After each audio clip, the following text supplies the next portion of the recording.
ಕೊಟ್ಟಿದ್ದಾನೆ. ಅಲ್ಲಿ ಮಾರಾ ರೆಸ್ಟೋರೆಂಟ್ ಬಾರ್ ಅಂತ ಹೇಳಿ ದಟ್ಗಳಲ್ಲಿ ರಿಂಗ್ ರೋಡ್ನಲ್ಲಿ ಒಂದು ಬಾರ್ ಆ್ಯಂಡ್ ರೆಸ್ಟೋರೆಂಟ್ ಇದೆ. ಆ ಬಾರ್ ಆ್ಯಂಡ್ ರೆಸ್ಟೋರೆಂಟಲ್ಲಿ ನಿನ್ನೆ ಶಾರ್ಟ್ ಸರ್ಕ್ಯೂಟ್ ಆಗಿ ಫೈರ್ ಆಕ್ಸಿಡೆಂಟ್ ಆಗಿ 2 ಜನರು ತೀರ್ಕೊಂಡಿದ್ದಾರೆ.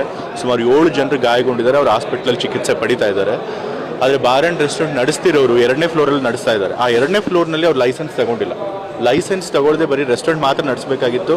ಆದರೆ ಲಿಕರ್ ಕೂಡ ಸರ್ವ್ ಮಾಡ್ತಾ ಇದ್ದಾರೆ. ಅವ್ರು ಮೆನ್ಯೂನಲ್ಲೇ ಕ್ಲಿಯರ್ ಆಗಿ ಲಿಕರ್ ಕೂಡ ಸರ್ವ್ ಮಾಡ್ತೀವಿ ಅಂತ ಮೆನ್ಯೂನಲ್ಲೇ ಹಾಕೊಂಡಿದ್ದಾರೆ. ಸೊ ಹಾಗಾಗಿ ಕ್ಲಿಯರ್ ಆಗಿ ಲೈಸೆನ್ಸ್ ಇಲ್ಲದೆ 2nd ಫ್ಲೋರ್ನಲ್ಲಿ ಅವರು ಲಿಕರ್ ಸರ್ವ್ ಮಾಡ್ತಾ ಇದ್ದಾರೆ. ಕಾನೂನು ನಿಯಮಗಳನ್ನು ಉಲ್ಲಂಘನೆ ಮಾಡಿದ್ದಾರೆ.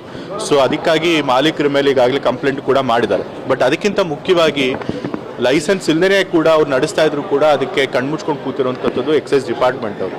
ಸೊ ಹಾಗಾಗಿ ಎಕ್ಸೈಸ್ ಡಿಪಾರ್ಟ್ಮೆಂಟ್ ಅವ್ರದ್ದು ಇದು ಬಹಳ ತಪ್ಪಿದೆ. ಇದರೊಳಗೆ ಎಕ್ಸೈಸ್ DC ಮೇಲೆ ಕ್ರಮ ತೆಗೆದುಕೊಳ್ಬೇಕು, ಅವ್ರನ್ನ ಸಸ್ಪೆಂಡ್ ಮಾಡಬೇಕು ಅಂತ ಹೇಳಿ ವರದಿ ಕಳಿಸೋದಕ್ಕೆ ನಾನು DC ಅವ್ರಿಗೆ ಹೇಳಿದ್ದೇನೆ. ಮತ್ತು ಈ ರೀತಿ ಇನ್ನೂ ವ್ಯಾಪಕವಾಗಿ ನಡೀತಾ ಇದೆ ಅನ್ನೋದು ಕೂಡ ನನ್ನ ಎಷ್ಟೊಂದು ಜನ ಮಾಹಿತಿ ಕೊಟ್ಟಿದ್ದಾರೆ. ಜನರು ಕೂಡ ಕೊಟ್ಟಿದ್ದಾರೆ, ಪತ್ರಕರ್ತರು ಕೂಡ ಕೊಟ್ಟಿದ್ದಾರೆ, ಅಧಿಕಾರಿಗಳು ಕೂಡ ಕೊಟ್ಟಿದ್ದಾರೆ. ರಿಂಗ್ ರೋಡ್ನಲ್ಲೆಲ್ಲ ಕೆಲವು ರೆಸ್ಟೋರೆಂಟ್ಗಳಲ್ಲಿ ಲೈಸೆನ್ಸ್ ಇಲ್ಲದೇ ಲಿಕರ್ ಸರ್ವ್ ಮಾಡ್ತಿದ್ದಾರೆ ಅಂತ ಹೇಳಿ. ಸೊ ಇದಕ್ಕೆಲ್ಲದಕ್ಕೂ ಎಕ್ಸೈಸ್ ಡಿಪಾರ್ಟ್ಮೆಂಟಲ್ಲಿರುವಂತಹ ಒಂದು ಅವ್ಯವಹಾರಗಳ ಕಾರಣ ಆಗಿದೆ. ಸೊ ಹಾಗಾಗಿ ಎಕ್ಸೈಸ್ ಡಿಪಾರ್ಟ್ಮೆಂಟಲ್ಲಿ ಯಾರ್ಯಾರು ಇದಕ್ಕೆ ಹೊಣೆಯಾಗಿರ್ತಾರೋ ಅವ್ರನ್ನೆಲ್ಲನೂ ಕೂಡ ಕ್ರಮ ತಗೋಬೇಕು ಅಂತ ಹೇಳಿದ್ದೇನೆ.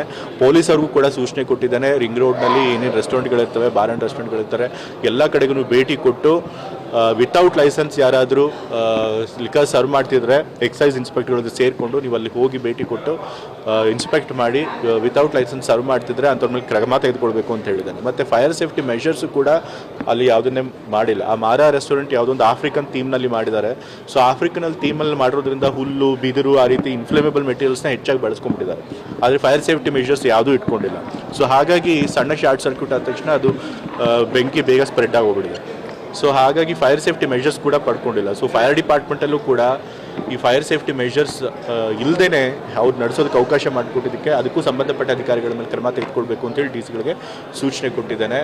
ಮೈಸೂರಿನಲ್ಲಿ ಕಮರ್ಷಿಯಲ್ ಕಾಂಪ್ಲೆಕ್ಸ್ಗಳಲ್ಲೇ ಇರಲಿ, ಎಲ್ಲ ಕಮರ್ಷಿಯಲ್ ಕಾಂಪ್ಲೆಕ್ಸಸ್ಸಲ್ಲೂ ಕೂಡ ಈ ಫೈರ್ ಸೇಫ್ಟಿ ಮೆಷರ್ಸ್ನ ಸರಿಯಾಗಿ ಪಾಲಿಸಿದಾರಾ ಇಲ್ವಾ ಅದನ್ನು ಕೂಡ ಅಧಿಕಾರಿಗಳು ಇನ್ಸ್ಪೆಕ್ಟ್ ಮಾಡಬೇಕು.